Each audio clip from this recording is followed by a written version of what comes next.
Yung SPIMS program is a special program ng gobyerno para sa mga bumabalik na teacher galing sa ibang bansa, mga OFWs natin na gustong bumalik at pwedeng i-hire ng DepEd.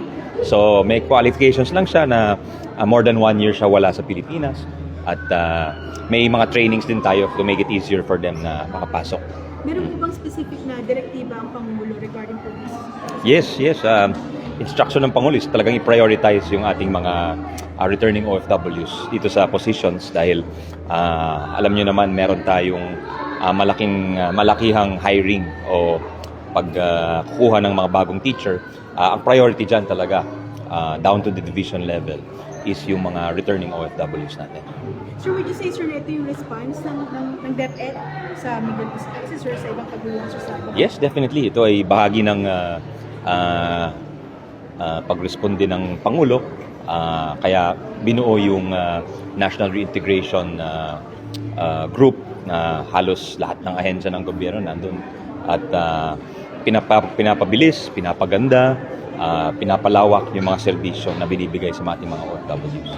Sir, you mentioned, sir, yung pinapalawak na yung, sir, mga benefits. Ano po ba yung mga benefits, sir, ng mga OFWs na? Well, yung doon sa event kanina, yung dalawang teacher na hire ng DepEd ay kasama doon sa pangalawang event.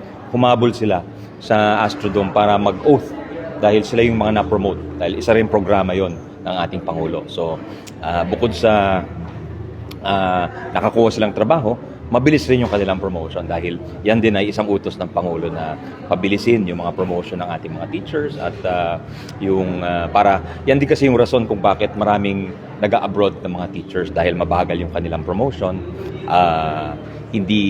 Feeling nila hindi sila nabibigyan ng sapat na atensyon kaya pag nakatanggap ng offer sa ibang bansa, kinukuha talaga nila.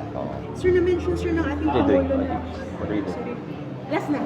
Sir, na-mention, sir, ng ating Pangulo na may 10,000 teaching supply allowance pong ibibigay. Kailan po ito maru-roll out? Saka ano po yung mga nasa pipeline na? Sorry, pakiulit. Yung 10,000, sir, na supply Yeah. na binigay ng... That's part of the law, yung teacher's allowance yun.